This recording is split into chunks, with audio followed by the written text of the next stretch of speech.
ان الحمد للہ نحمده ونستعینه ونستغفره ونعوذ باللہ من شرور انفسنا ومن سیئات اعمالنا من يهده اللہ فلا مضل له ومن يضلل فلا هادی له واشهد ان لا الہ الا اللہ وحدہ لا شریک له واشهد ان محمدا عبده ورسوله اما بعد فان خير الحديث كتاب الله وخير الهدي هدي محمد صلى الله عليه واله وسلم وشر الامور محدثاتها وكل محدثة بدعة وكل بدعة ضلالة وكل ضلالة في النار.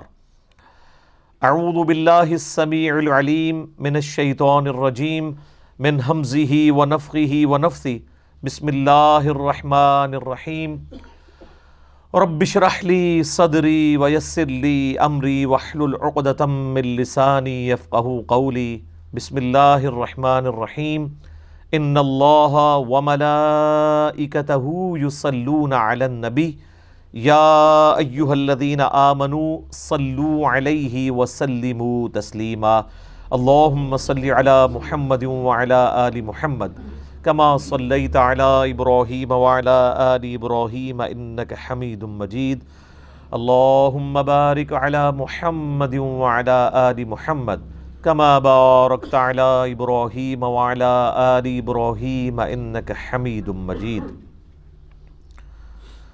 اللہم ربنا آتنا فی الدنیا حسنہ وفی الآخرۃ حسنۃ وقنا عذاب النار لا الہ الا انت سبحانک انی کنت من الظالمین حسبنا اللہ ونعم الوکیل یا حی یا قیوم برحمتک استغیث ولا حول ولا قوة الا باللہ العلی العظیم ربنا آتنا من لدنک رحمہ وَهَيِّئْ لَنَا مِنْ أَمْرِنَا رَشَدًا آمین.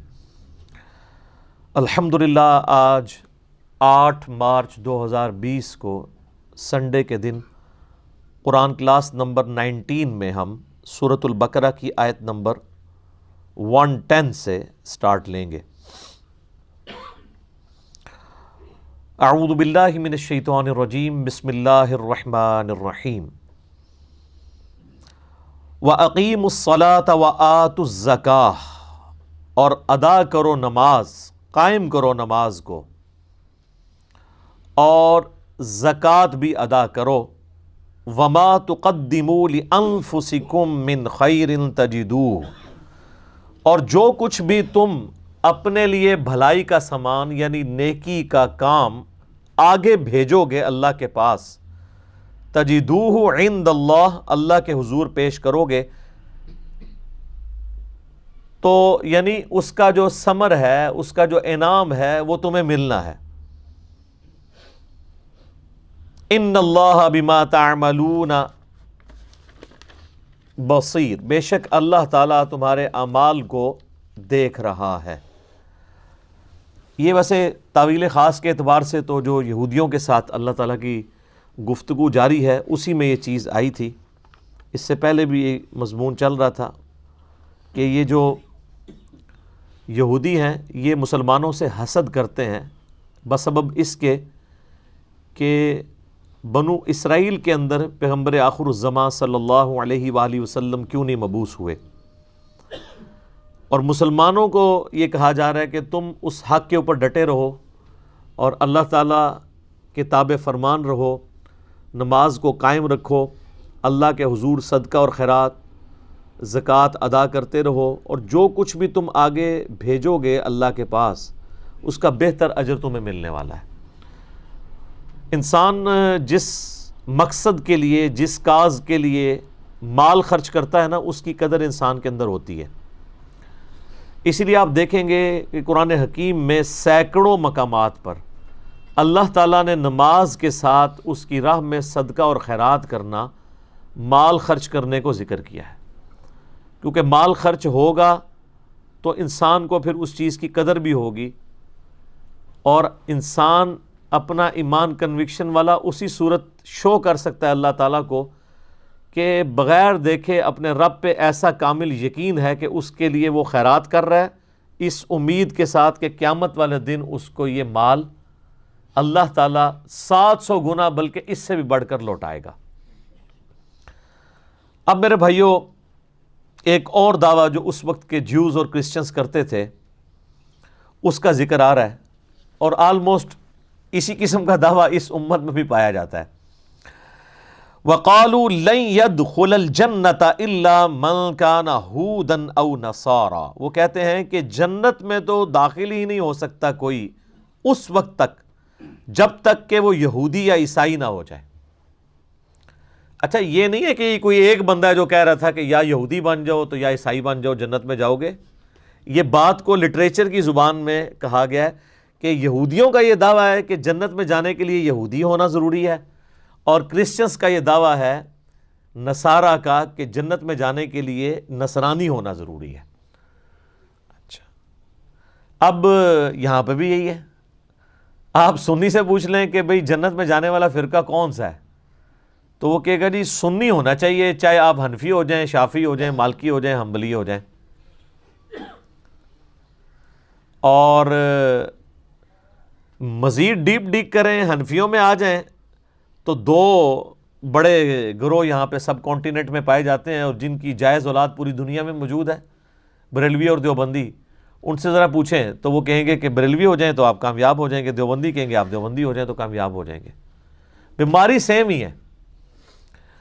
اب اس کے اوپر ورڈک اللہ کی دیکھیں، تِلْکَ أَمَانِيُّهُمْ، اللہ تعالیٰ فرماتا ہے یہ ان کی من گھڑت باتیں ہیں، یہ ان کی خواہشات تو ہو سکتی ہیں، ریالٹی کا اس سے کوئی تعلق نہیں ہے۔ وشفل تھنکنگز ہیں ان کی، ان کا اپنا گمان ہے، اور یہ اسی طرح ہی ہے۔ آپ دیکھیں کئی لوگوں سے آپ ڈسکشن کریں نا کہ قرآن میں یہ لکھا ہے، حدیث میں یہ لکھا ہے، وہ کہتے ہیں یہ لکھا ہوا ہے لیکن میری اندر کی آواز یہ ہے، اندر بڑے ہوتا ہے شیطان، انہوں اندر دی آواز کہہ رہا ہوتا ہے۔ اندر کی آواز، وجدان، کیفیت، روحانیت، یہ ساری چیزیں بعد میں ہیں۔ جس بندے کے دماغ میں گیئر ہی الٹا لگا ہوا ہے وہ اس کو روحانیت سمجھ رہا ہوگا۔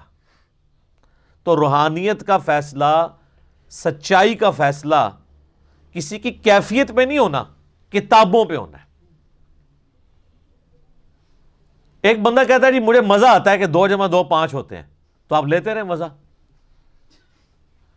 آپ جناب ہمیں آسمان پہ بھی چڑھ کے بتا دیں نا یہ بات منوانے کے لیے کہ 2 + 2 5 ہوتے ہیں، ہم نہیں مانیں گے۔ ہم کہیں گے جو ریالٹی ہو تو ریالٹی ہے۔ جادوگروں نے قوم فرعون کے سامنے، سورہ طٰہٰ میں آتا ہے کہ رسیاں ایسی ان کے اوپر جادو کیا کہ وہ سانپ نظر آئیں، ان کو نظر بھی آ گئی۔ تو اس طرح یہ کرتب تو کوئی دکھا دے تو اس سے ریالٹی تو نہیں چھپ جاتی۔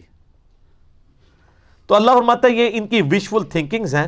قُلْ هَاتُوا بُرْهَانَكُمْ إِن كُنتُمْ صَادِقِينَ، اے نبی تم فرماؤ کہ اگر تم سچے ہونا تو کوئی دلیل پیش کرو اپنی اس بات کے اوپر کہ جو یہودی اور عیسائی ہوگا وہی جنت میں جائے گا اور کسی کو جنت نہیں مل سکتی۔ یعنی وہ کہتے تھے مسلمانوں کے لیے تو جنت ہے ہی نہیں ہے۔ تو یہ نہ سمجھیے گا صرف یہود و نصارہ کے لیے ہے، قرآن رولز ہیں۔ آج اگر کوئی کہتا ہے نا جنت میں صرف بریلوی جائے گا یا صرف دیوبندی جائے گا یا صرف اہل حدیث جائے گا یا صرف شیعہ جائے گا، تو اسے کہ لائیں کہاں لکھا ہوا ہے یہ؟ تو آپ کا کیا خیال ہے کوئی دلیل لا سکتا ہے اس کے اوپر؟ کہیں پہ نہیں ہے لکھا ہوا۔ ہاں قرآن میں لکھا ہے جنت اس کے لیے ہے جو مسلمان ہے، جو مسلم ہے، یہ جنرل بات ہے۔ تو جب کوئی بھی فرقے کا ایک سٹرانچ قسم کا بندہ آپ کو یہ کہہ رہا ہوتا ہے نا کہ جنت میں صرف میرا فرقہ جائے گا، اس میں امپلائڈ ہوتا ہے کہ وہ باقی فرقوں کو کافر سمجھ رہا ہوتا ہے۔ ہاں کلیئر کٹ۔ اگر مسلمان سمجھ رہا ہو تو مسلمان کے بارے میں تو ایک مسلمان کا یہی عقیدہ ہے کہ وہ جنت میں جائے گا، عذاب بھگت کے ہی صحیح۔ یہ کوئی فرقے کا ریناؤنڈ مولوی کسی دوسرے فرقے کے لیے کبھی لکھ کے نہیں دے گا کہ یار یہ گمراہ ہیں، بدعتی ہیں، ایک نہ ایک دن عذاب بھگت کے جنت میں چلے جائیں گے۔ نیور۔ تو اس کا کیا مطلب ہے؟ یہ کہتے نہیں ہیں لیکن مانتے اپنے سوا سب کو کافر ہے۔ کہتے نہیں ہیں وہ پبلک پریشر کی وجہ سے، ڈر لگتا ہے ان کو، ورنہ تو یہ لکھ ہی دینا کہ یار چلو یہ دوسرے فرقے والا ہمارے نزدیک گمراہ ہے، اپنا عذاب بھی بھگتے گا، اللہ تعالیٰ اس کو سزا بھی دے گا اس کے عقیدوں کے اوپر، اینڈ پہ چھوڑ ہی دے گا یار کلمہ پڑا ہوا ہے۔ اچھا جب میں یہ باتیں کرتا ہوں تو کئی بیچارے بھولے والے ہمارے بھائی لکھتے ہیں نیچے، کبھی کمنٹس کر دیتے ہیں یوٹیوب کی ویڈیو کے اوپر کہ جی میں ہے دیوبندی ہوں لیکن میرا عقیدہ ہے کہ بریلوی بھی اہل حدیث بھی جنت میں جائیں گے۔ یار تمہارے کہنے سے کیسے یہ عقیدہ ہم مان لیں گے جب تک دیوبندیوں کے علماء نہیں لکھ کے دیں گے؟ یہ بھی تمہارا بھی تل کا امانیہم ہے، یہ تمہاری وشفل تھنکنگ ہے، کیونکہ دیوبندیت یا بریلویت یا اہل حدیثیت جس چیز کا نام ہے اس میں یہ نہیں ہوتا۔ ایک بندہ کہے کہ میں نعوذ باللہ ہے تو قادیانی ہوں لیکن میں غلام احمد قادیانی کو دجال سمجھتا ہوں، تو یہ اس کی سٹیٹمنٹ کتنی کنٹراڈکٹری ہے۔ بھئی تو قادیانی رہا ہی نہیں جب تو دجال سمجھتا ہے اس کو، تو پھر کیوں اپنے آپ کو اس کے ساتھ جوڑ رہا ہے؟ تو اگر تو اپنے آپ کہتا ہے میں فلاں فرقے سے ہوں تو اس فرقے سے پہلے علیحدہ ہو، کیونکہ اس فرقے کی یہ عقیدے نہیں ہیں جو ہم کرسچنز کو کہتے ہیں if there is no crucifixion no Christianity۔ اگر حضرت عیسیٰ سولی نہیں چڑھے ہیں تو پوری عیسائیت دھڑام سے گر پڑے گی، کیونکہ وہ تو کھڑے اس کے اوپر ہیں کہ وہ سولی چڑھے اور ہمارے گناہوں کا کفارہ بن گئے۔ دھڑام سے نیچے گرنے کا مطلب یہ ہے کہ انہوں نے حضرت عیسیٰ علیہ السلام کی طرف غلط چیزیں منسوب کی ہوئی ہیں۔ تو اسی طریقے سے کوئی فرقہ بھی اسٹیبلش رہ ہی نہیں سکتا جب وہ یہ مان لے کہ دوسرے فرقے بھی جنت میں جائیں گے، کیونکہ سارے ہی تو اس حدیث کے اوپر کھڑے ہیں کہ ایک فرقے نے جنت میں جانا ہے اور وہ ہمارا ہے۔ کہانی بھی تو بہت بڑی ہوئی ہے نا نال۔ اچھا جی، اب اللہ تعالیٰ سے سنیں، اللہ ان کو تو کہہ رہا ہے لاؤ دلیل کوئی، پھر اللہ تعالیٰ فرماتا ہے بلا کیوں نہیں، من اسلم وجہہ للہ وہو محسن، یہ ایک اور یونیورسل ٹروتھ آ رہا ہے، جو کوئی بھی مسلم ہو جائے، سر تسلیم خم کر دے اپنے اللہ کے لیے، وَهُوَ محسن، اور وہ نیکوکار بھی ہو، مخلص بھی ہو، فَلَهُ أَجْرُهُ عِنْدَ رَبِّهِ، تو اس کے لیے اس کے رب کے حضور اجر ہے، وَلَا خَوْفٌ عَلَيْهِمْ وَلَا هُمْ يَحْزَنُونَ، اور نہ اسے قیامت والے دن کوئی خوف ہوگا نہ کوئی غم ہوگا۔ تو اللہ تعالیٰ نے یہود و نصارہ کو یہ جواب دیا کہ یہودی یا عیسائی ہونے سے، یعنی کسی پیغمبر کے ساتھ اپنی نسبت کر لینے سے کوئی شخص جنت میں نہیں جائے گا، بلکہ جنت میں وہ جائے گا جو پیغمبروں کی تعلیمات پر عمل کرے گا۔ اور پیغمبروں کی تعلیمات کیا ہیں؟ من اسلم وجہہ للہ، سر تسلیم خم کرو اللہ کے لیے۔ ایک بندہ حضرت عیسیٰ سے نسبت تو جوڑے ہوئے ہے لیکن حضرت عیسیٰ کو اللہ کا بیٹا کہہ کے شرک کر رہا ہے، تو اس نے سر تسلیم حضرت عیسیٰ کے سامنے جھکایا ہی نہیں، ان کی تعلیمات کے سامنے، نہ اللہ کے سامنے۔ اب ایک اور ان کی سٹیٹمنٹ آ رہی ہے جو بڑے ذوق و شوق سے وہ دیتے تھے، وَقَالَتِ الْيَهُودُ لَيْسَتِ النَّصَارَى عَلَى شَيْءٍ، یہودی کہتے ہیں عیسائیوں کی تو کوئی بنیاد ہی نہیں ہے، کسی شے پہ نہیں کھڑے، اے تو فارغ نے۔ وَقَالَتِ النَّصَارَى لَيْسَتِ الْيَهُودُ عَلَى شَيْءٍ، اور نصارہ کہتے ہیں یہودیوں اے فضول ایک کوئی فرقہ ہے، تو اس کو میں آج کے دور میں کہتا ہوں۔ بریلوی کہتے ہیں دیوبندی تو شاہی کوئی نہیں، دیوبندی کہتے ہیں بریلوی کوئی شاہ نہیں، یہی کہتے ہیں نا۔ اور دونوں اپنے آپ کو حنفی بھی کہہ رہے ہیں، ہم کہتے ہیں یار دونوں حنفی ہو تو پھر ایک دوسرے کو کہہ رہے ہو کہ کوئی شاہ نہیں ہے۔ اس کا جواب اس میں آ رہا ہے وَهُمْ يَتْلُونَ الْكِتَابَ، جبکہ دونوں کتاب پڑھنے کا بھی دعویٰ کرتے ہیں، دونوں حنفی ہونے کا بھی دعویٰ کرتے ہیں، اس کے باوجود کہتے ہیں بریلوی کے دیوبندی حنفی کوئی نہیں، اصلی ہم حنفی ہیں، اور دیوبندی کہتے ہیں بریلوی جعلی ہیں، اصلی ہم حنفی ہیں، دونوں ہے بھی حنفی۔ یہودی کہتے ہیں عیسائی کوئی شاہ نہیں، عیسائی کہتے ہیں یہودی کوئی شاہ نہیں، اور دونوں کتاب بھی پڑھتے ہیں، ایک کی کتاب پڑھ کے دو ہے، ایک کو فقہ حنفی پڑھ کے کہہ رہے ہیں اے فارغ ہے۔ کیسے، کیا مزے کی بات ہے۔ قرآن کبھی پرانا نہیں ہوتا میرے بھائی، میں نے آپ کو شروع میں سورۃ البقرہ کے شروع میں بتایا تھا، یہ سورہ بقرہ شروع میں رکھی اس لیے گئی ہے کہ جب کوئی امت بگڑتی ہے نا تو اس کے اندر خرابیاں کس کس شکل میں آتی ہیں، اور ان خرابیوں کے اوپر اللہ کے عذاب کا کوڑا کیسے آتا ہے۔ اس سے بڑا اللہ کا کیا احسان ہوگا کہ اس نے ساری بیماریاں ایک ایک کر کے بیان کر دی ہیں۔ كَذَلِكَ قَالَ الَّذِينَ لَا يَعْلَمُونَ، اور اسی قسم کی بات کہتے ہیں وہ لوگ جو کچھ نہیں جانتے، مثل قولہم، یعنی کون سے لوگ؟ مشرکین عرب، وہ بھی یہی کہتے ہیں کہ نہ یہودی کسی دین کے اوپر ہیں صحیح دین پہ، نہ نصرانی کسی دین کے اوپر ہیں، ہم صحیح دین کے اوپر ہیں. اور تینوں اپنے آپ کو ابراہیمی کہتے تھے. مشرکین عرب اپنے آپ کو ابراہیمی اس لیے سمجھتے تھے کہ حضرت ابراہیم کی اولاد سے تھے. عیسائی اپنے آپ کو ابراہیمی اس لیے کہتے تھے کہ ان کا دعویٰ تھا کہ بنو اسرائیل میں سے حضرت عیسیٰ علیہ السلام آئے ہیں اور ہم جو ہیں وہ ابراہیمی دین کے اوپر ہیں. اور یہودی وہ کہتے تھے کہ بنو اسرائیل جو ہے، یہودا تو آپ کو پتہ نا بیٹا تھا حضرت یعقوب علیہ السلام کا، اسی سے یہودی نسبت ہوئی، تو وہ کہتے تھے ہم ابراہیمی ہیں. تینوں کہتے تھے کہ ہم ابراہیمی ہیں.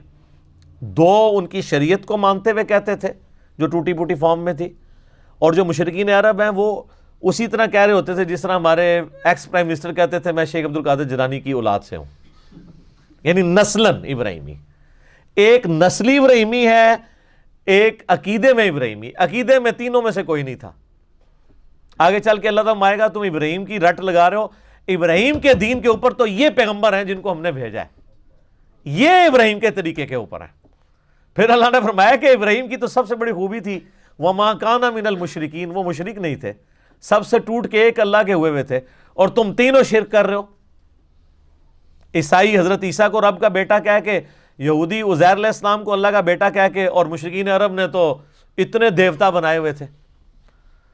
تو تم سارے ہو مشرک اور اپنے آپ کو ابراہیمی کہہ رہے ہو جس سے بڑا مواحد ہی کوئی نہیں تھا. تو یہ کیسا تضاد ہے؟ اصل میں ابراہیمی تو ہیں نبی صلی اللہ علیہ وآلہ وسلم اور ان کے پیروکار.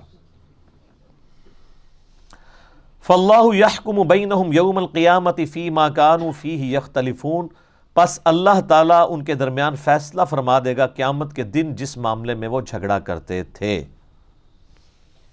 اللہ تعالیٰ فرمایا کہ یہ قیامت والے دن فیصلہ ہو جائے گا اس اعتبار سے کہ ہر بندے کو اپنے کیے کی سزا ملے گی. اس سے کوئی یہ مطلب نہ نکالے کہ قیامت والا دن پتہ چلے گا کہ عیسائی صحیح ہیں یا یہودی صحیح ہیں یا بت پرست ٹھیک ہیں یا مسلمان ٹھیک ہیں. نہ، اور اگر یہ سب کچھ قیامت والے دن ہی پتہ چلنا ہے پھر تو نہ پیغمبروں کے آنے کا کوئی فائدہ ہے نہ کتابوں کے آنے کا، کیونکہ قیامت میں ریورس گیئر تو کوئی لگا کے واپس دنیا میں آ نہیں سکتا. اللہ نے قرآن میں تو بتا دیا، اس کے باوجود اگر کوئی ماننے کے لیے تیار نہیں ہے تو اللہ تعالیٰ یہ نہیں کہہ رہا کہ میں ان کے درمیان جو ہے وہ قیامت والے دن بتاؤں گا کون ان میں سے ٹھیک ہے اور قیامت والے دن پتہ لگ جائے گا کون صحیح ہے. یہ کہا جا رہا ہے کہ قیامت والے دن لگ پتہ جائے گا کہ کون صحیح ہے.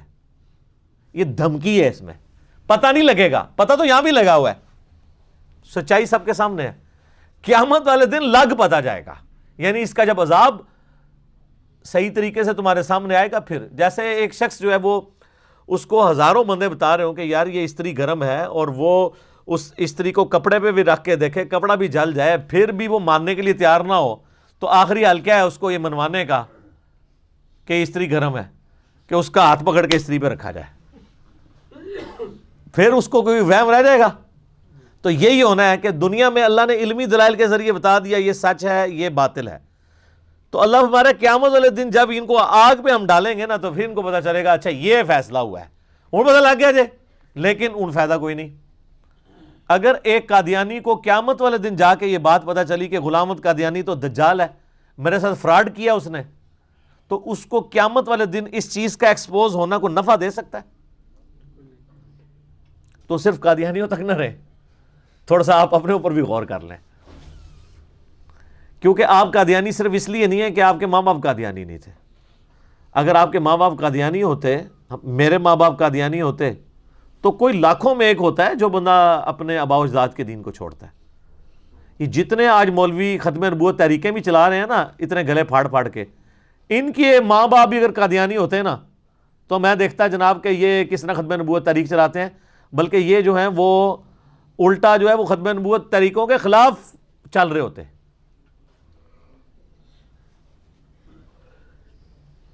تو سر پھر اس میں ہم اسی لیے تو عرض کرتے ہیں کہ مرنے سے پہلے اے مسلمان کر لے اس پہ غور، کتابوں کا خدا اور ہے بابوں کا خدا اور. کیوں؟ جس طرح قادیانی نے اپنے عقیدوں کو ریویو کرنا ہے نا، اسی طرح ہر فرقے والے نے ریویو کرنا ہے. کیونکہ جس طرح آپ یہ سمجھے ہوئے نا کہ میں ٹھیک ہوں، بالکل اسی کانفیڈنس سے وہ بھی سمجھے ہوئے کہ ہم ٹھیک ہیں، اور عین ممکن ہے کہ آپ دونوں ہی غلط ہوں. آپ کے پاس کیا دلیل ہے ٹھیک ہونے کی؟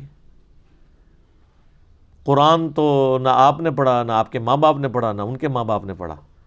قرآن پڑھنے سے مراد ناظرہ نہیں ترجمے سے، ورنہ تسی کہو گے میری دادی تے انہیں قرآن پڑھ دی سی تے میرا دادا تے انہیں قرآن پڑھدا سی، نا اے نہیں، ترجمے نال کوئی رواج ہی نہیں سر۔ اچھا لوگ پرانے زمانے کو یاد کر کے نا بڑا خوش ہوتے ہیں، کہتے ہیں جی بڑا چنگا دور سی جی۔ میں کہتا ہوں سر اسلامک ہسٹری نے صحابہ تابعین کے بعد جو متبرک دور یہ دیکھا ہے نا، اسلام نے اس سے بہتر دور نہیں دیکھا۔ آپ لاکھ پرانی چیزوں کے اوپر جو ہے وہ خوش ہوتے رہے، لوگ اپنے بچپن کے دنوں کو یاد کر کے خوش ہو رہے ہوتے ہیں کہ جی کیا بچپن اچھا ہوتا تھا، یہ کرتے تھے۔ اور میں جب اپنے ماضی کی طرف دیکھتا ہوں تو میں کہتا ہوں اللہ معافی دے کہ ہم لوگ اتنی گمراہی کے اندر تھے، مر جاتے تو کیا ہوتا۔ تو پہلے بھی یہی تھا، یہ بالکل جھوٹ بولتے ہیں جو کہتے ہیں پہلا وقت اچھا تھا۔ یہ وقت اس لیے اچھا ہو گیا کہ اب یہ پھر قرب قیامت کے قریب دوبارہ نشست ثانیہ ہونی ہے نا، تو ریورس گیئر لگا ہوا ہے۔ ورنہ آپ میں سے کوئی کہہ سکتا ہے کہ جیسے جیسے نبی علیہ السلام سے زمانہ دور ہو رہا ہے تو برائی عام ہو رہی ہے، لیکن چونکہ اب دوسری طرف اب نشست ثانیہ ہونی ہے تو ریورس شروع ہو گیا۔ لوگ کہتے ہیں پہلے وقت تھا، میں ان کو کہتا ہوں آپ نے اللہ کو جان دینی ہے، ایمانداری سے بتائیں آج جتنی بچیاں نقاب کر رہی ہیں اور برقع پہن رہی ہیں، اپنی ذرا ماؤں بہنوں سے پوچھیں، دادیوں سے پوچھیں کہ اس زمانے میں وہ برقع پہنتی تھی؟ تو پھر کیوں اس زمانے کو یاد کر کے آپ لوگ اس کی تعریف کرتے ہیں؟ رواج ہی کوئی نہیں تھا۔ آج بھی گاؤں ایریا میں چلے جائیں، مجھے دکھائیں کتنی عورتیں برقع پہنتی ہیں، کوئی نہیں۔ آئے اسلام آباد کے کسی کالج کے باہر کھڑے ہوں، ہزاروں بچیاں آپ کو نقاب پوش نظر آئیں گی۔ یہ مبارک دور تو کبھی دیکھا ہی نہیں ہے اسلام نے، جو آج کا دور ہے۔ اور یہ چینج کیوں آئی ہے؟ دنیاوی تعلیم کی وجہ سے۔ دنیاوی تعلیم نے لوگوں کو مجبور کیا کہ وہ دین کو پڑھیں۔ دینی تعلیم تو پہلے بھی کوئی نہیں تھی۔ جنہوں نے قرآن اور بخاری کا ترجمہ نہیں ہونے دیا، انہوں نے دینی تعلیم کہاں سے آنے دینی تھی؟ یہ دنیاوی تعلیم آئی، اس کے سے لوگوں نے پھر دین کو سٹڈی کرنا شروع کیا، اور آج آپ کو برکات نظر آ رہی ہے الحمدللہ۔ وَمَنْ أَظْلَمُ مِمَّنْ مَنَعَ مَسَاجِدَ اللَّهِ أَنْ يُذْكَرَ فِيهَا اسْمُهُ وَسَعَى فِي خَرَابِهَا۔ یہ بڑی امپورٹنٹ آیت ہے 114 نمبر سورۃ البقرہ کی۔ یہ آلموسٹ سمجھ لیں ہر مسجد کی سٹوری ہے تو یہ مسجد حرام کے بارے میں نازل ہوئی ہے۔ اللہ تعالیٰ فرماتا ہے وَمَنْ أَظْلَمُ مِمَّنْ مَنَعَ مَسَاجِدَ اللَّهِ، اس سے بڑھ کر ظالم کون ہے جو منع کر دے اللہ کی مسجد میں آنے سے، اَن يُذْكَرَ فِيهَا اسْمُهُ، کہ اس کا نام یعنی اللہ کا نام ذکر کیا جائے مسجد کے اندر، وَسَعَى فِي خَرَابِهَا، اور مسجد کی بربادی کا، ویرانی کا وہ خواہاں ہو۔ یہ بات مشرکین عرب کو ہو رہی ہے جنہوں نے مسلمانوں کے اوپر بین کر دیا تھا کہ وہ حرم مکہ کے اندر آ کے نماز ادا کریں یا اللہ کا ذکر کریں۔ اللہ کہتا ہے کیسے ظالم ہیں، ایک طرف یہ چیز فیسلٹی اویل کر رہے ہیں کہ ہم حرم کے متولی ہیں، اور ظلم کی انتہا یہ ہے، انہوں نے اوپر ایسے ظلم اپنے اوپر کیا ہوا ہے کہ یہ مسلمانوں کو اللہ کا ذکر کرنے سے مسجد میں روکتے ہیں، تو دراصل یہ مسجد کی ویرانی چاہ رہے ہیں۔ جب آپ کسی کو مسجد میں ذکر نہیں کرنے دیں گے تو مسجد کی آبادی جو ہے وہ مسجد میں ایئر کنڈیشن لگانے سے یا زیادہ ٹوٹیاں لگانے سے یا خوبصورت قالین بچھانے سے ہوتی ہے یا نمازیوں سے؟ تو مسلمانوں کو اللہ کا ذکر کرنے سے روکتے تھے۔ تو اللہ تعالیٰ فرماتا ہے اس سے بڑا کوئی شخص ظالم نہیں ہو سکتا جو مسجد میں اللہ کا ذکر کرنے سے روکتے۔ اب اس کا کیا مطلب ہے؟ آج بھی کوئی مسلمان، کوئی مولوی، کوئی دین کا ٹھیکیدار آپ کو مسجد میں نماز پڑھنے سے، اللہ کا ذکر کرنے سے، ایون حلقہ بنا کے درس قرآن کرنے سے بھی نہیں روک سکتا۔ درس قرآن کرنا بھی تو اللہ کا ذکر ہے۔ تو سر کسی مسجد میں آپ کر کے بتائیں، آپ نمازیوں کو درس نہ دیں امام کی جگہ پہ کھڑے ہو کے، سارے نمازی چلے جائیں، آپ اپنے 2-3 دوستوں کو لے کے بیٹھ جائیں اور ترجمے والا قرآن کھول کے آپس میں کریں۔ تو اب مولوی کو کس چیز کی پیڑ ہے؟ پہلے تو تھا میری پوسٹ چھن رہی ہے، کیونکہ وہ کہتا ہے میں نے درس دینا ہے، اسی لیے آپ کو رمضان میں اس نے قابو کیا ہوتا ہے، فجر میں بھی درس، ظہر میں بھی درس، عصر میں بھی درس، مغرب میں بھی، عشاء میں بھی۔ اور اعتکاف والوں کا تو ایسا بینڈ بجا ہوتا ہے بیچارے، وہ کہتے ہیں ہم بیٹھے اعتکاف تھے، ادھر ان کے درس بھگتنے پڑ رہے ہیں ہمیں، چلو ایک درس دو۔ وہ بھی کہتے ہیں پورے سال دی کسر کٹاں گے، کتنے سو۔ لیکن ایک بندہ امام مسجد کی پوسٹ پہ نہیں بیٹھا ہوا، اس نے عام نمازیوں کی طرح نماز ادا کی ہے، سارے نمازی چلے گئے، جوتیاں بھی خالی ہو گئیں، مسجد کی لائٹیں بھی آف ہو گئیں، اب 2-3 دوست بیٹھ کے قرآن سرکل ایک بنا دیتے ہیں. آپ کا کیا خیال ہے مسجد میں ایسے کوئی کرنے دے گا؟ تو مجھے بتائیں مشرکین عرب جو نبی علیہ السلام کو حرم میں نہیں نماز پڑھنے دیتے تھے، ان میں اور ہمارے علماء میں کیا فرق ہے؟ کیا وہ وہاں چندے کی اپیل کر رہے ہیں؟ کیا وہ آپ کے نمازیوں کو کوئی درس دے رہے ہیں؟ وہ تو خود بیٹھے ہوئے نا. نمازیوں کو تو تب ہونا جب آپ سلام پھیرے تو کہنا مولوی صاحب سائڈ دو میں درس دینا ہے، پھر تو گل ٹھیک ہے. اور جو مسجدوں میں لکھ کے انہوں نے لگایا ہوتا ہے کہ امام مسجد کی اجازت کے بغیر کوئی درس نہیں دے سکتا، نہ چندہ اکٹھا کر سکتا ہے، یہ بھی لکھا ہوتا ہے. جہے سیانے نے نا وہ، اور یہ بھی لکھا ہوتا ہے ساتھ. تو وہ نہ درس دے رہے ہیں نمازیاں نو اور چندہ بھی اکٹھا نہیں کر رہے ہیں، ان کیڑی تم تکلیف ہے. لیکن سر میں آپ کو اس بات کا ایک تلخ پہلو بتاؤں، آپ کسی گرجے میں چلے جائیں، کسی مندر میں چلے جائیں، وہاں اس طرح کوئی کر لے، ایون آپ مسلمان ہیں نا، جا کے کسی مندر میں 3-4 مسلمان دوست بیٹھ کے یا گرجے میں قرآن پڑھیں، آپ کو کوئی نہیں روکے گا. یہ آپ بھی مانتے ہیں کہ ایسا نہیں ہوگا. وہ خوش ہوں گے کہ یار مسلمان آئے ہیں ہمارے ادھر بیٹھے ہوئے، ہوتا ہے کوئی 2-4 چیزیں بھی لا کے آپ کے سامنے رکھتے ہیں. اگر آپ کو یقین نہیں آ رہا، آپ یورپ میں پوچھ لیں لوگوں سے، کتنے پادریوں نے مسلمانوں کو گرجے بیچے ہیں کہ یار ہمارے لوگ تو آنا چھوڑ گئے ہیں، سستے داموں لے لو، ہم نے مارکیٹ کے لیے یا کاروبار کے لیے نہیں اس کو بیچنا، چلو تم مسجد بنا لو. یار ایک ریلیجن کی ایک ٹوٹی پوٹی فارم تو ہے ہی ہے نا جو وہ سمجھتے ہیں.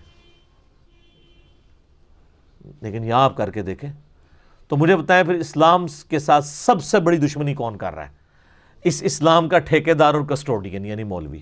اور یہ وہی نیچر ہے. اللہ تعالیٰ فرماتا ہے اس سے بڑا ظالم کوئی نہیں جو مسجد میں اللہ کا ذکر کرنے سے روک دے اور وہ اس کی ویرانی کا خواہاں ہو. اولئک ما کان لہم ان یدخلوها الا خائفین، اور ان کے لیے تو مناسب نہیں تھا مگر یہی کہ یہ خود بھی مسجد حرام میں اللہ کے گھر کے اندر داخل ہوتے ہیں مگر ڈرتے ہوئے. ان کو چاہیے تھا کہ خود بھی خوف خدا کرتے اور دوسروں کو بھی آ کے یہاں پہ عبادت کرنے دیتے اللہ کی. الٹا انہوں نے لوگوں کو روکنا شروع کر دیا.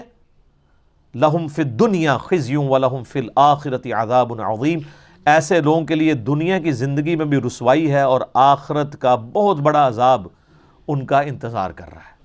یہ نہ سمجھیے گا یہ کوئی ماضی کا کوئی ایک جملہ اور سٹیٹمنٹ ہے. قیامت تک جو بندہ مسجد میں اللہ کا ذکر کرنے سے روکتا ہے ایسا ہی ہے. اور یہ میں آپ کو جو کچھ بتا رہا ہوں نا، میں نے پریکٹیکل بھی ایسا کیا ہوا ہے. جب مجھے کوئی بھی نہیں جانتا تھا، اب تو میرے لیے مشکل ہے، نماز بھی پڑھنے دیتے ہیں تو علماء کی مہربانی ہے. شروع میں 2007-8 میں جب میں نیا ایک تحقیق کرنی شروع کی تو ظاہر ہے گھر میں اتنی کنسنٹریشن نہیں ہوتی، نہ روحانیت ہوتی ہے.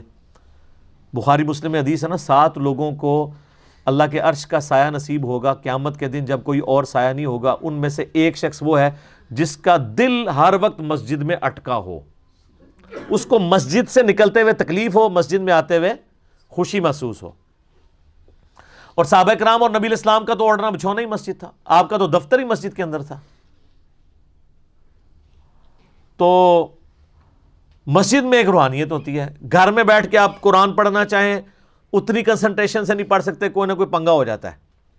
لیکن مسجد میں بیٹھے ہوں تو ادھر کا ماحول روحانیت ہی ڈیفرنٹ ہوتی ہے. اس لیے تو مسجد کا کانسیپٹ ہے کہ ایک ایسی جگہ ہو جو مخصوص ہو، جہاں لوگ صاف ستھرے جوتیاں اتار کے جائیں، اس کی صفائی کا اہتمام کریں. آگے یہ آئے گا کہ اللہ تعالیٰ نے پیغمبروں کی ڈیوٹی لگائی ہے کہ کعبے کو صاف رکھنا ہے. سر کعبے کی صفائی اللہ کو اتنی پسند ہے کہ پیغمبروں کو اللہ فرماتے ہیں ہم نے ابراہیم کی ڈیوٹی لگائی کہ مسجد حرام میں اعتکاف کرنے والوں کے لیے اور نماز پڑھنے والوں کے لیے اس مسجد کو صاف رکھو. یہ مسجد کی صفائی کرنا اتنی عظمت والا کام ہے. تو 2007-8 کی بات ہے، اسلام آباد کی ایک مسجد میں نا I-10 کے اندر ہم صرف ٹوٹلی 2 یا 3 بندے، کبھی 3 کبھی 2، 3 یا 2 بندوں سے یار تکلیف ہو سکتی کسی کو. اور یہ آج والا انجینئر محمد علی مرزا نہ سمجھیے گا، آج تو اکیلے کو اس سے بھی تکلیف ہوگی. اس زمانے میں جب میں ایک گمنام آدمی تھا، ایک عام آدمی جس کو کوئی جانتا نہیں کہ اس نے کیا کام ڈالنا ہے آگے جا کے، تو نہ ہماری عادت ہوتی تھی کہ ہم نہ زیادہ وقت مسجد میں گزاریں. صحابہ کی ایک سنت ہے فجر سے اشراق تک بیٹھنا اور عصر سے مغرب، بلکہ عصر سے عشاء تک بیٹھنا۔ نبی علیہ السلام تو کئی بار مغرب سے عشاء مسلسل نوافل ہی پڑھتے تھے، مسجد میں ہی رہتے تھے، تو مسجد میں رہنے سے کنسنٹریشن مل جاتی ہے، ماحول بھی ہوتا ہے۔ تو ہم نے عصر یا مغرب کے بعد نا یعنی اپنا لیپ ٹاپ مسجد میں ساتھ لے جانا اور قرآن کا ترجمہ، صرف قرآن کا ترجمہ، کوئی تفسیر نہیں، کوئی لیکچر نہیں، عربی امام کعبہ کی آواز میں، اور ترجمہ وہ فتح محمد جلندری صاحب کا، مراج الدین خان صاحب کی آواز میں، بڑا سوز و گداز والا، اور ہلکی سی آواز لگائی ہوئی ہے، کوئی نماز بھی نہیں پڑھ رہا۔ مغرب سے عشاء کون نماز پڑھ رہا ہوتا ہے؟ مغرب تو لوگ پڑھ کے چلے جاتے ہیں، تقریباً 20 منٹ کے بعد مسجد ویران ہوتی ہے، آلموسٹ جب تک کہ اذان عشاء کی نہ شروع ہو جائیں، اس ٹائم کو مسجد میں آتے نہیں، کوئی مغرب کا ٹرینڈ ہے کہ لوگ جلدی پڑھتے ہیں مغرب، اور پھر اتنی بڑی مسجد کے کونے میں بیٹھ کے لیپ ٹاپ کے اوپر بس اتنی آواز کے 2 بندے سن سکے۔ 2 یا 3 دن مولوی نے برداشت کیا، اس کے بعد اس نے کہا جی کیا پروگرام ہے تھوڑا، کیڑے چکر ہی چو، یار چکر ہے یار، چکر تو کوئی نہیں ہے، بیٹھے ہوئے ہیں۔ وہ کہتے ہیں نہیں اٹھیں ادھر سے۔ اچھا، اور میں آپ کو وثوق سے کہتا ہوں، اگر میں قرآن ترجمے سے نہ سن رہا ہوتا، قرآن نہ پڑھ رہا ہوتا، ویسے 2 بندے روزانہ مغرب سے شاہ بیٹھ کے گپے مارتے رہے نا مسجد کے اندر، درس و تدریس نہ کریں، یہ جو قرآن میں ہے نا کہ اللہ کا ذکر سے روکیں گے، یہ ویسے بیٹھ کے گپے مارتے رہے، کسی نے اللہ کے فضل سے آپ کو نہیں تنگ کرنا۔ ان کو تکلیف اس وقت شروع ہونی ہے جب آپ نے اللہ کا ذکر شروع کرنا ہے۔ تو مجھے بتائیں، یہ جو مساجد کے کسٹوڈین ہیں، یہ پھر رحمان کے ایجنٹ بنے ہوئے ہیں یا شیطان کے ایجنٹ بنے ہوئے ہیں؟ تو اگر یہ کوئی سمجھتا ہے، یہاں 100 کے قریب لوگ بیٹھے ہیں اور ہزاروں لوگ ویڈیوز دیکھتے ہیں، اگر کوئی سمجھتا ہے نا یہ ساری تھیوریٹیکل باتیں، سر کام کر کے ویکھو اپنی مسجد وچ، رزلٹ نہ آئے تو منو آگے پھاڑ لینا۔ یہ دعوے نہیں ہے، یہ دلیل آپ خود چیک کر سکتے ہیں۔ جاؤ آج کرو، ہاں 2-3 دن ذرا تلاوت لا کے، تسی یہ موبائل فون دے نا لا کے بیٹھو، ہیڈ فون پہ نہیں لگانی، ہیڈ فون کو تو ان کو نہیں ہوگا نا مسئلہ، تھوڑی سی آواز نکال کے نا قرآن کا ترجمہ لگا دیں مسجد کے اندر، میں دیکھتا ہوں آپ 1 یا 2 دوست بیٹھ جائیں، پھر دیکھیں آپ کے ساتھ کیا کرتے ہیں۔ یہ تو پھر اللہ نے بتا دیا ان کے لیے کہ دنیا میں ان کے لیے رسوائی ہے، وہ تو بالکل ہمیں نظر آ رہی ہے۔ دنیا میں اگر سب سے زیادہ کوئی رسوائی دیکھ رہا ہے تو یہی طبقہ دیکھ رہا ہے، اور ابھی آخرت کا بہت بڑا عذاب ان کے لیے باقی ہے۔ اللہم اجرنا من النار، آمین۔ وَلِلَّهِ الْمَشْرِقُ وَالْمَغْرِبُ، اللہ ہی کے ہیں مشرق بھی اور مغرب بھی۔ أَيْنَمَا تُوَلُّوا فَثَمَّ وَجْهُ اللَّهِ، تم جہاں کہیں بھی رخ کرو اللہ کا چہرہ ہی پاؤ گے۔ اصل میں اب یہاں پہ ایک تمہید شروع ہو رہی ہے جو کئی آیات کے اوپر مشتمل ہے، اور وہ ہے تحویل قبلہ کا مضمون۔ یہ تحویل قبلہ اتنا سینسٹیو ایشو تھا کہ اس کو 1-2 آیتوں پہ نہیں رکھا گیا، کئی مسلسل رکوع آئیں گے، کیونکہ ظاہر ہے کہ وہ یہودی تو اپنے آپ کو دین کا ٹھیکیدار سمجھتے تھے، ان کا قبلہ یروشلم تھا، اور ایک ٹکٹ میں 2 مزے کرتے تھے۔ جب نبی علیہ السلام مدینہ ہجرت کر کے گئے، آپ نے 17 مہینے تک، بخاری میں آتا ہے کہ یروشلم کی طرف منہ کر کے نماز پڑھی۔ جب یروشلم کی طرف منہ کر کے نماز پڑھی، اس لیے کہ چلو ایک کامن ٹرم ہو جائے گی، کیونکہ یہودیوں کا اثر و رسوخ تھا، تو یہودیوں نے اس کو گڈ جیسچر نہیں لیا، اوپر سے لیا، اندر میں بات کرتے تھے کہ دیکھو یہ کہتا ہے میں ابراہیمی ہوں، اور اگر یہ واقعی ابراہیمی ہوتا نا تو اس کا قبلہ تو خانہ کعبہ ہوتا۔ ایک ٹکٹ میں 2 مزے کرتے ہیں نا۔ اور جب اللہ نے تحویل قبلہ کر دی تو پھر دوسرے پاس پیٹ سیاپا پا چھڑا انہوں نے کہ یار اس نبی نے قبلہ ہی بدل دیا، یہ تو ابھی تک تو کہتا تھا موسیٰ کے دین کے اوپر ہے، تو اب یہ اس طرف جا رہا ہے۔ اب بیک وقت دونوں چیزیں تو سیٹسفائی نہیں ہو سکتی نا، تو اس کا آخری حال یہی ہے جو اللہ تعالیٰ نے کیا ہے۔ اللہ نے فرمایا ان قریب بے وقوف لوگ کہیں گے کہ آٹا گندیا ہلدی کیوں ہے، تو ان کی پرواہ نہیں کرنی۔ یہ دوسرا پارہ شروع ہی سے ہو رہا ہے، سیقول السفہاء، بیوقوف لوگ۔ تو بیوقوف اور جاہل ایسے لوگ ہیں جن کا سلوشن قرآن میں بھی اللہ نے نہیں دیا، سوائے اس کے کہ وَإِذَا خَاطَبَهُمُ الْجَاهِلُونَ قَالُوا سَلَامًا، اس کا کوئی سلوشن نہیں ہے نا۔ ایک صورت میں سلوشن ہو سکتا تھا کہ اللہ تعالیٰ کسی کو زبردستی ہدایت دیتا، وہ چونکہ اس نے طے کر لیا زبردستی ہدایت نہیں دینی، ہر بندے نے خود کمانی ہے۔ جب خود کمانی ہے تو پھر اینڈ رزلٹ یہی ہوگا کہ جس نے بات نہیں ماننی اس کا کوئی علاج نہیں ہوگا۔ لہٰذا اس کو بھی وما علینا الا البلاغ کہہ کے آگے چلے جانا ہے۔ تو اللہ ہمارا ہے، مشرق اور مغرب اللہ کے ہیں، تم کسی طرح بھی چہرہ کرو نا تو اللہ ہی کا چہرہ پاؤ گے۔ ان اللہ واسع علیم، اللہ تعالیٰ بہت وسعت والی رحمت رکھنے والا ہے، علم والا ہے۔ تو بیسیکلی یہ بت پرستی توڑ دی کہ قبلوں سے کوئی فرق نہیں پڑتا، یہ تو صرف یونٹی کے لیے ہوتے ہیں۔ کوئی اللہ نہ تو یورشلم میں رہتا ہے اور نہ خانہ کعبے کے اندر، یہ تو اللہ تعالیٰ نے ایک سمبلز بنائے ہیں یونٹی کے لیے، عمارتیں ہیں، ان کی کوئی پوجا نہیں ہو رہی ہے۔ اصل تو اللہ ہے، مشرق میں منہ کرو مغرب میں کرو، تم ہر طرف اللہ کا چہرہ پاؤ گے۔ اب یہ آیت ہے متشابہات، اور ان کے اوپر ایمان لانا ضروری ہے۔ اب جو لوگ خصوصاً اہل حدیث کے اندر یہ زیادہ مسئلہ ہے، وہ چونکہ استواء علی العرش کے عقیدے کے اوپر بہت زور دیتے ہیں نا، جہاں کہیں بھی ایسی آیات آتی ہیں نا تو ان کے پیٹ میں درد شروع ہو جاتی فوراً۔ او مشرق مغرب ہر طرف اللہ ہے، وحدت الوجود، یہ وہ، ان کو قرآن میں وحدت الوجود نظر آنا شروع ہو جاتا ہے، تو وہ پھر ان آیات کی باطل تعویلات کرنا شروع کر دیتے ہیں، انتہائی باطل تعویلات۔ اب یہاں لکھا نا اللہ کا چہرہ ہے، تو وہ کہیں گے یہاں چہرے سے مراد اللہ کا علم ہے، تو علم جو ہے وہ پنجابی کا لفظ ہے، کوئی عربی کا لفظ ہے؟ تو اللہ نے کہا کہ مشرق ہو مغرب ہو ہر جگہ اللہ کا چہرہ پاؤ گے، تو بس آپ یہ مان لیں۔ وہ کہتے ہیں نہیں نہیں، وہ پھر وہ درختوں میں بھی اللہ، دریاؤں میں بھی اللہ۔ اس کا مطلب ہے کہ اللہ تعالیٰ کو اپنی بات کنوے کرنی نہیں آئی۔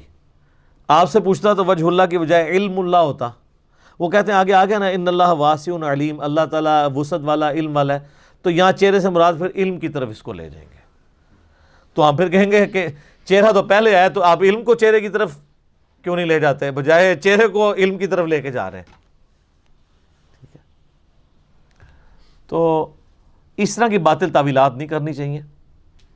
قرآن کے جتنی بھی آیات ہیں جو اللہ کی صفات اور ذات سے ریلیٹڈ ہیں، ان کو من و عن اسی طرح قبول کریں، اور ان کا جو معنی ہے نا اور اس کی جو تفسیر ہے وہ اللہ کے سپرد کر دیں۔ اس کی وجہ یہ ہے کہ یہ گھڑی جو میں نے پہنی ہوئی ہے، کیا گھڑی ایسا نالج رکھتی ہے جس سے ایک انسان کو جج کر سکے؟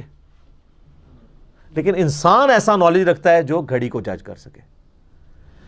کریشن کبھی بھی اپنے کریٹر کے بارے میں کمپلیٹ نالج نہیں رکھ سکتی۔ یہ دنیا میں چھوٹی سی مثال میں نے دے دی ہے۔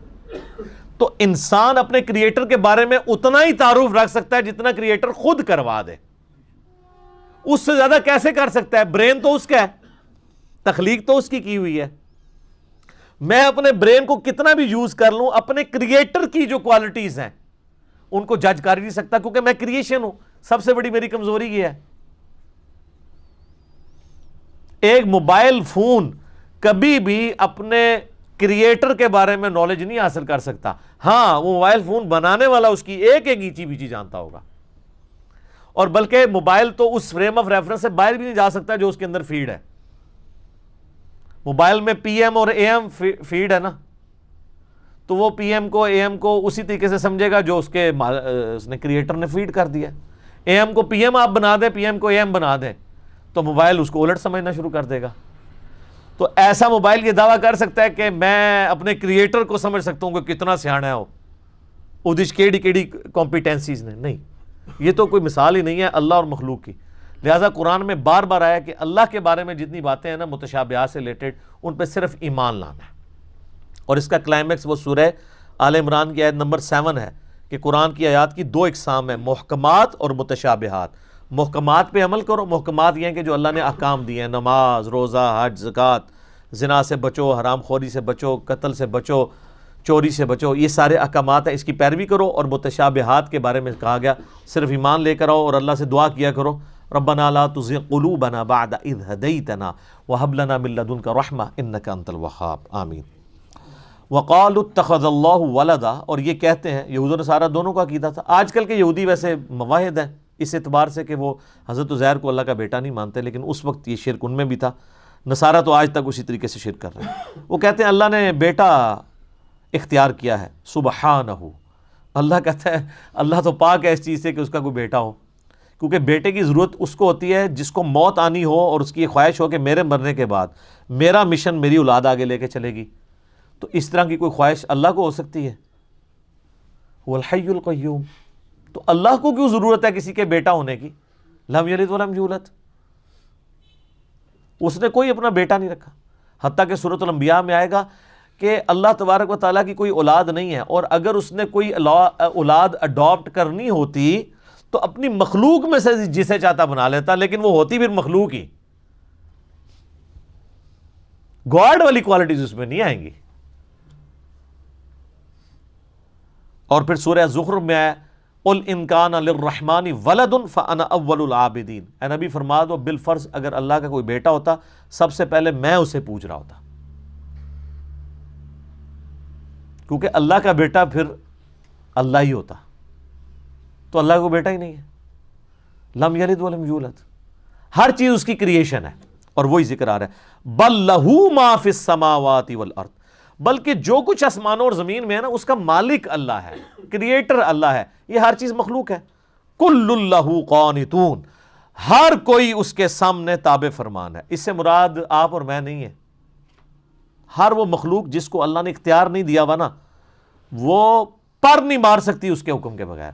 جنوں اور انسانوں کو اللہ نے اختیار دیا، اس لیے اپنی مرضی بھی کرتے ہیں ان معاملات میں جہاں اس نے ان کو اختیار دیا ہے. جدھر اس نے اختیار نہیں دیا ہوا ادھر وہ بھی نہیں کچھ کر سکتے. کوئی شخص اپنی موت ٹال سکتا ہے، کوئی شخص اپنے آپ کو بوڑھا ہونے سے بچا سکتا ہے. تو یہاں پہ بھی ہماری کھال، ہمارا جسم اسی کا تابع فرمان ہے. ہاں جہاں اس نے ہمیں اختیار دیا ہے وہاں ہم یوز کرتے ہیں، اور اس کی وجہ سے پھر نافرمانی بھی انسان کر جاتا ہے. فَأَلْهَمَهَا فُجُورَهَا وَتَقْوَاهَا. اس نے برائی کا مادہ بھی رکھ دیا، اچھائی کا مادہ بھی رکھ دیا.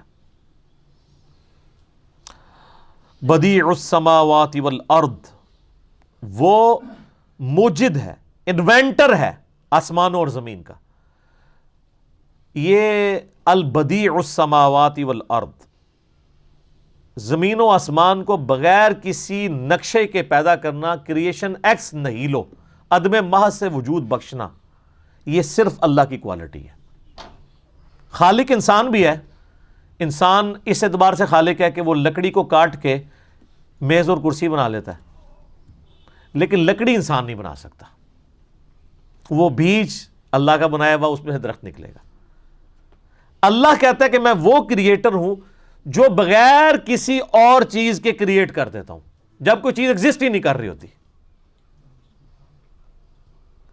تو اللہ خالق بھی ہے اور بدیع بھی ہے. خالق تو ہے مٹی سے انسان بنا دیا، بدیع یہ ہے کہ مٹی ایگزسٹ ہی نہیں کرتی تھی، مٹی بنا دی. سر یہ ہے کوالٹی. انسان جتنی کر رہا ہے نا کریشنز، وہ یونیورس میں موجود چیزوں کو یوز کر کے کر رہا ہے. اللہ جو کریشن کر رہا ہے نا وہ چیزیں بھی خود کریٹ کر رہا ہے. ایسی کہتے ہیں کریشن ایکس نہیلو، عدم محض سے وجود بخشنا. چیز ایگزسٹ نہیں کرتی تھی اور اس کے لیے اس کو کوئی زیادہ ایفرٹ پٹ نہیں کرنی پڑتی. وَإِذَا قَضَى أَمْرًا. جب کبھی وہ کسی چیز کا ارادہ کرتا ہے نا کہ ہو جائے، فَإِنَّمَا يَقُولُ لَهُ كُن فَيَكُونُ. بس اس نے یہ کہنا ہوتا ہے کہ ہو جا تو ہو جاتا ہے. اچھا یہ جو اس کے یہ کہنے سے کہ ہو جا تو ہو جاتا ہے، اس کا ٹائم پیریڈ بھی وہ خود ڈیفائن کرتا ہے.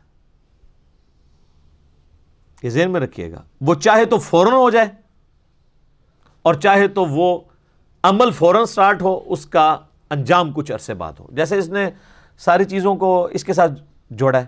مثلا انسان کی جو کریشن ہے مرد و عورت کے ازدواجی تعلق سے، یہ ایک دن میں بھی ہو سکتی تھی، ایک سیکنڈ میں بھی ہو سکتی تھی.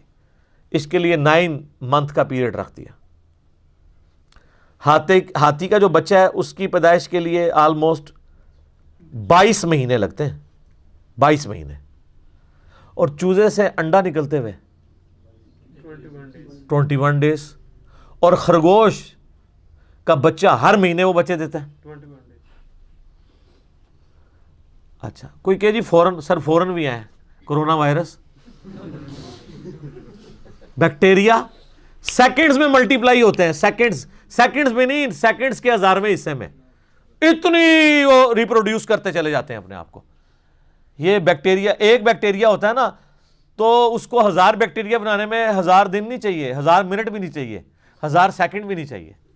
یہ بھی اللہ نے دنیا میں رکھی ہوئی یہ چیز کہ یہ نہ سمجھنا کہ اللہ کو کن فیکون کرنے میں کوئی پرابلم ہے، فوراً کرنے میں نہیں. یہ اس نے جو پسند کیا، جو ٹائم پیریڈ کسی کے لیے مقرر کر دیا وہ کر دیا. وقال الذین لا يعلمون، اور وہ لوگ کہتے ہیں جو کچھ بھی علم نہیں رکھتے، یعنی یہ جاہل لوگ، مشرکین عرب یا یہود و نصارہ میں بھی جو جاہل لوگ تھے اس وقت، لولا یکلمنا اللہ، اللہ ہم سے خود کیوں نہیں بات کر لیتا، او تأتینا آیہ، یا ہمارے سامنے کوئی معجزہ کیوں نہیں لے آتا. یار اگر اللہ نے خود ہی بات کرنی ہو، معجزہ بن کے خود ہی سامنے آنا ہو، تو پھر تمہارا امتحان کہاں سے رہ جائے؟ دیکھ کے تو سب نے مان لینا ہے. قرآن کا فتویٰ ہے ان الذین یخشون ربہم بالغیب لہم مغفرۃ و اجر کبیر. جو بغیر دیکھے اپنے رب سے ڈرے گا نا، اس کے لیے مغفرت اور اجر کبیر ہے. دیکھ کے تو قیامت والے دن سارے مان جائیں گے یا اللہ تو ہی رب ہے، تو امتحان ختم. یہی تو امتحان ہے. اللہ فرماتا ہے کذالک قول الذین من قبلہم، یہ اس قسم کی جو خواہشات کا اظہار جو مشرکین عرب آپ سے کر رہے ہیں یا یہودی کرتے ہیں، ان سے پہلے لوگ بھی کرتے رہے تھے. مثل قولہم، اس طرح کا قول وہ بھی کہتے تھے. حضرت موسیٰ علیہ السلام سے نہیں کہا تھا، وہ آپ پڑھ چکے ہیں، ہم نے اللہ کو دیکھنا ہے. تو پھر کیا ہوا تھا؟ اللہ کی طرف سے کڑک آئی تھی، سارے اسی وقت مر گئے تھے. پھر حضرت موسیٰ علیہ السلام نے کہا کہ یا اللہ تو زندگی دے سکتا ہے، یہ تو میرے متھے لگن کے سارے. پھر اللہ نے ان کو دوبارہ زندگی دی.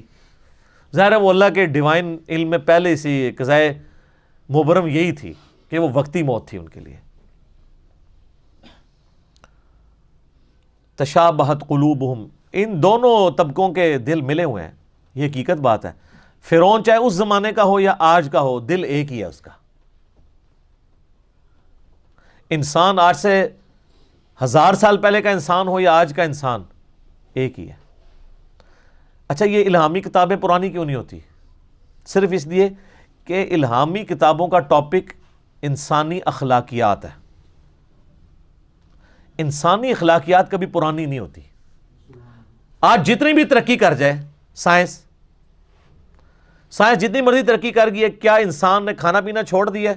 اب وہ موبائل چاٹتا ہے تو اس کا پیٹ بھرتا ہے. آج بھی وہ لذیذ کھانے کی طرف جا رہا ہے جس طرح اگلے زمانوں میں.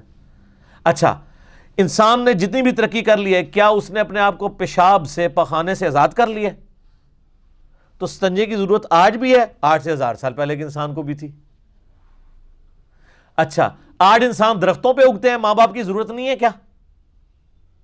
آج بھی اسی طریقے سے ضرورت ہے جس طرح پہلے تھی. آج بھی ایک انسان کی ضرورت ایک عورت ہے نکاح کے پوائنٹ آف ویو سے، آج سے پہلے کے انسان کی بھی تھی. اس وقت کے انسان کو جو چیز ڈی ٹریک کرتی تھی، آج بھی وہی چیزیں کر رہی ہیں. دنیاوی منصب، عہدہ، دولت، عورت. زین للناس حب الشہوات من النساء، انسان کے لیے مزین کی گئی ہیں دنیا کی چیزوں میں سب سے پہلے نمبر پہ عورت. تو کیا عورت آج سے 2000 سال پہلے کے انسان کے لیے فتنہ تھی اور آج کے لیے نہیں ہے؟ یا آج کے لیے بنی ہے، آج سے پہلے تو عورت کبھی بھی فتنہ نہیں رہی ہے؟ فتنہ یہ پنجابی والا نہیں، آج 8 مارچ بھی ہے نا، وومنس ڈے بھی ہے. فتنے سے مراد آزمائش. یہ تو عورت کے لیے بہت بڑی قدر ہے کہ دیکھیں عورت جو ہے اس کو اللہ نے کتنی عزت دی ہے کہ مرد اس کے لیے اٹریکٹ ہوتا ہے، مرد اقدام کرتا ہے، مرد اس کے آگے پیچھے گھومتا ہے. یہ جو ناچتا ہے وہ مورنی نہیں ہوتی، مور ہی ہوتا ہے. ہاں یہ جو آپ کو نظر آتا ہے اتنے پر کھولے ہوئے اٹریکٹ کر رہا ہوتا ہے، یہ مورنی نہیں ہوتی. مورنی آپ دیکھ لیں بڑی بدصورت ہوتی ہے، یہ مور ہوتا ہے اتنا خوبصورت اور وہ اٹریکٹ کر رہا ہوتا ہے مورنی کو. اگر اس مور کی مثال آپ کو سمجھ نہ آئے تو سر مجھے بتائیں مرغی خوبصورت ہوتی ہے یا مرغا؟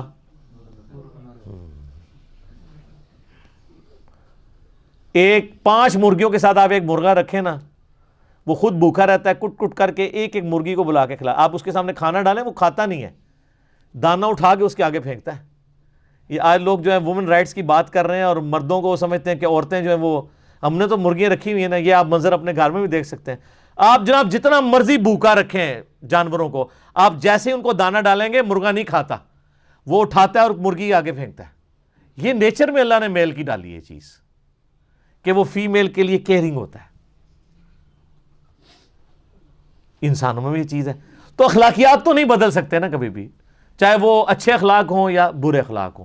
لہٰذا الہامی کتابیں کبھی پرانی نہیں ہوتی، کیونکہ یہ انسانی ہدایت اور اخلاقیات کے ساتھ ڈیل کرتی ہیں۔ تو اللہ فرماتا ہے ان کے بھی دل ویسے ہی ہیں جیسے پہلے لوگوں کے تھے۔ قد بینا الآیات لقوم یوقنون، بے شک ہم اپنی آیات کو کھول کھول کر بیان کرتے ہیں ان لوگوں کے لیے جو یقین رکھتے ہوں، یعنی جو ٹروتھ لور ہوں، سچائی کو مان لیتے ہوں، اس پہ یقین کر لیتے ہوں، ان کے لیے۔ اور جو سچائی دیکھ کے بھی آنکھیں بند کریں اس کے لیے کوئی ہدایت نہیں ہے ان آیات کے اندر۔ قرآن میں بھی ہدایت اس کے لیے ہے جو واقعی ہدایت خود لینا چاہے۔ اِنَّا أَرْسَلْنَاكَ بِالْحَقِّ بَشِيرًا وَنَذِيرًا، بے شک اے محبوب صلی اللہ علیہ وآلہ وسلم ہم نے آپ کو حق کے ساتھ، ایک مقصد کے ساتھ بھیجا، خوشخبری سنانے والا اور ڈر سنانے والا۔ خوشخبری یہ کہ جو اللہ کے تابع فرمان ہوں گے ان کو جنت ملے گی، اور ڈر یہ سنایا کہ جو اللہ کا نافرمان ہوگا وہ دوزخ میں جائے گا، وَلِعِیَاذُ بِاللَّهِ تَعَالَى۔ وَلَا تُسْأَلُ عَنْ أَصْحَابِ الْجَحِيمِ، اور اے نبی علیہ السلام آپ سے ہم نہیں پوچھیں گے کہ لوگ دوزخ میں کیوں گئے، دوزخیوں کے بارے میں آپ سے سوال نہیں ہوگا۔ یہ حضور علیہ السلام کو تسلی دی جا رہی ہے، آپ اتنی محنت کرتے تھے اس کے باوجود لوگ حق قبول نہیں کرتے تھے۔ مکے کے 13 سال کی محنت میں صرف 125 بندے مسلمان ہوئے ہیں، اور 2/3 قرآن نازل ہو چکا۔ 2/3 قرآن کی آؤٹ پٹ یہ تھی، اور نبی علیہ السلام کی 13 سال کی محنت کے صرف 125 بندے۔ تو حضور کو تسلی دی جا رہی ہے کہ آپ نے ٹینشن نہیں لینی، اگر لوگ بات قبول نہیں کر رہے ہم آپ سے نہیں پوچھیں گے کہ آپ کو ہم نے نبی بنا کے بھیجا تھا تو ذرا یہ بتائیں نا کتنے لوگ ایمان لے کے آئے ہیں۔ یہ آپ کی ذمہ داری نہیں ہے، آپ کا کام صرف دعوت دینا ہے۔ وہ تو بخاری میں آتا ہے قیامت الدین بعض انبیاء اس حال میں آئیں گے، کسی کے ساتھ 4 امتی، کسی کے ساتھ 3، کسی کے ساتھ 2، کسی کے ساتھ 1، کسی کے ساتھ 1 بھی نہیں ہوگا جو وقت کے پیغمبر پہ ایمان لایا ہو۔ تو کیا نبی ناکام ہو گئے؟ نہیں۔ تو اللہ کے نزدیک کوانٹٹی کوئی اہمیت نہیں رکھتی ہے، اللہ کے نزدیک کوالٹی کی اہمیت ہے۔ ہم آپ سے نہیں پوچھیں گے۔ طٰہٰ مَا أَنزَلْنَا عَلَيْكَ الْقُرْآنَ لِتَشْقَىٰ، ہم نے قرآن اس لیے نازل نہیں کیا کہ آپ مشقت میں پڑ جائیں۔ إِلَّا تَذْكِرَةً لِمَن يَخْشَىٰ، یہ تو نصیحت ہے ان لوگوں کے لیے جو ڈر جائیں۔ فَذَكِّرْ بِالْقُرْآنِ مَن يَخَافُ وَعِيدٍ، اے نبی علیہ السلام قرآن کے ذریعے آپ ان کو نصیحت کریں جو اللہ کی دھمکی سے ڈرتا ہے۔ سَيَذَّكَّرُ مَن يَخْشَىٰ، اے نبی آپ نصیحت اس کو کریں جو ڈرتا ہے۔ وَيَتَجَنَّبُهَا الْأَشْقَىٰ، اور جو بدبخت ہو چکا ہے بات نہ مان کے اس کو اس کے حال پہ چھوڑ دیں۔ الَّذِي يَصْلَى النَّارَ الْكُبْرَىٰ، اس کو ہم بڑی آگ کے اوپر پیش کریں گے۔ ثُمَّ لَا يَمُوتُ فِيهَا وَلَا يَحْيَىٰ، پھر اس آگ میں نہ وہ زندوں میں ہوگا نہ مردوں میں۔ قَدْ أَفْلَحَ مَن تَزَكَّىٰ، بے شک کامیاب تو وہ ہوا جس نے اپنے نفس کی اصلاح کر لی۔ وَذَكَرَ اسْمَ رَبِّهِ فَصَلَّىٰ، اور اپنے رب کا نام لے کر نماز پڑھی۔ بل تؤثرون الحیات الدنیا، لیکن تمہارا اصل مرض یہ ہے کہ تم دنیا کی زندگی کو ترجیح دیتے ہو۔ والآخرۃ خیر وابقیٰ، جبکہ اصل میں جو بہتر ہے وہ تو آخرت ہے، اور صرف بہتر نہیں ہے وہ ہمیشہ رہے گی بھی۔ دنیا کے برابر بھی ہوتی تب بھی وہ بہتر ہوتی، کیونکہ وہ ہمیشہ کے لیے دنیا عارضی ہے۔ اللہ فرما رہا ہے دنیا سے وہ بہتر اس اعتبار سے بھی ہے کہ وہ ہمیشہ کے لیے ہے، اور دوسرے اعتبار سے بھی بہتر ہے۔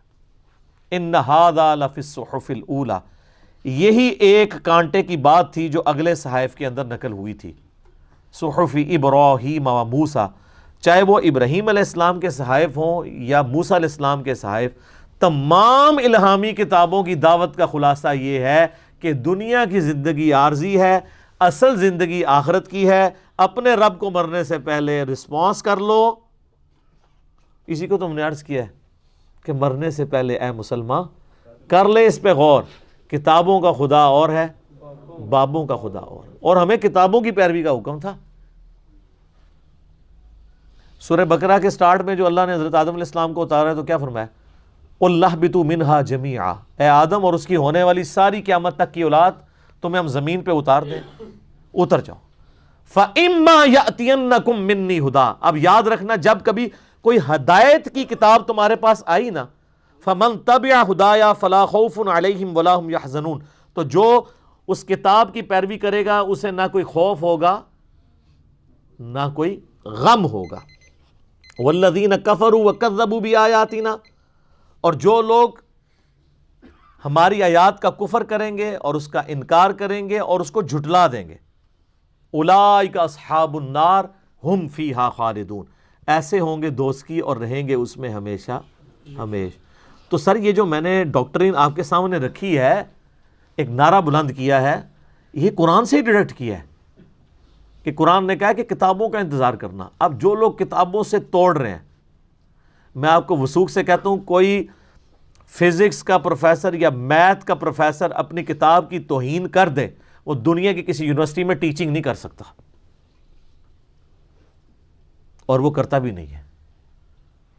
دنیا کا سب سے بڑا میتھمیٹیشین ہونا اور ایک چھوٹا سا بچہ اٹھ کے اس کو کہہ دے کہ سر آپ کے کورس کی کتاب میں جو ایکویشن ہے نا وہ یوں لکھی ہوئی ہے، یہ آپ نے غلط لکھ دی ہے، وہ آئیں بائیں شائیں کیے گا نہیں، فوراً مٹائے گا اور کہے گا سوری تھینک یو. اور اگر کوئی عالم دین غلط تقریر کر رہا ہو، قرآن کے خلاف عقائد بتا رہا ہو، بخاری مسلم کے خلاف نظریات بتا رہا ہو، یہ بھی تو اس کی بھی تو ٹیکسٹ کتابیں تھیں نا سر، یہ کوئی انگریزوں نے تو نہیں کتابیں لکھی. یہ علیحدہ بات ہے کہ آپ کے بزرگوں نے چھاپی نہیں، ان کو توفیق نہیں ہوئی، انگریزوں کے پرنٹنگ پریس پہ چھپی ہوئی ہے. ان پہ ہوتا تو آج بخاری آپ کے ہاتھ میں بھی نہ ہوتی. کتنے کاتب بھرتی کرتے، یہ بھی صدقہ جاریہ ان کے لیے ہی ہے. اگر زندہ ہے تو اللہ اس کے بدلے ان کو ایمان کی دولت دے، مرے ہووں کے لیے تو دعا ہم نہیں کر سکتے. تو سر مولوی کے سامنے آپ کوئی بتائیں کہ سر یہ جو آپ نے بتایا قرآن میں تو یہ لکھا ہوا ہے، وہ کیا کہے گا؟ تھینک یو کہے گا، پھینک دیو چپ کے باہر سٹو انہوں. ماہ بدولت کے سامنے اس نے بات کس طرح کی. تو اسی لیے میں کہتا ہوں کہ دنیاوی ٹیچرز جو ہیں اس اعتبار سے کم از کم اپنی کتابوں کا ریکارڈ کر رہے ہیں، اور مذہب کے ٹھیکیدار اپنی کتابوں کی توہین کرتے ہیں. تو اب اس کا منطقی انجام ہے کہ جن کتابوں کی بنیاد پہ یہ ہم سے عزت اویل کر رہے تھے، آپ علماء کی عزت کیوں کرتے ہیں؟ کتابیں پیے ہوئے ہیں. اور اگر وہ کتابوں کے دشمن ہیں تو ایسے علماء عزت کے قابل ہیں یا ان کے ساتھ کیا کیا جائے؟ یہ غدار ہیں کتابوں کے. تو پھر عزت تو ویسے ہی پہلی چیز جو ان سے چھینے گی وہ ان کی عزت ہوگی. عزت حافظ قرآن کی تھی، قرآن حفظ اور ماننے کی وجہ سے. اگر وہ قرآن کی تعلیمات کا انکار کر دے اور قرآن کی آیات دکھائیں تب بھی وہ نہ مانے، تو اب حافظ قرآن کی آپ عزت کریں گے؟ تو سر یہی ہمارا مقدمہ ہے.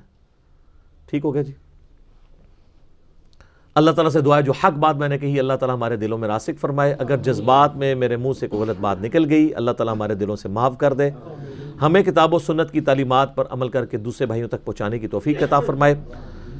اللہم صلی علی محمد وعلی آل محمد کما صلیت علی ابراہیم وعلی آل ابراہیم انک حمید مجید. اللہم بارک علی محمد وعلی آل محمد کما بارکت علی ابراہیم وعلی آل ابراہیم انک حمید مجید. سبحانک اللہم وبحمدک اشہد ان لا الہ الا انت استغفرک واتوب الیک وما علینا الا البلاغ المبین. جزاکم اللہ خیرا.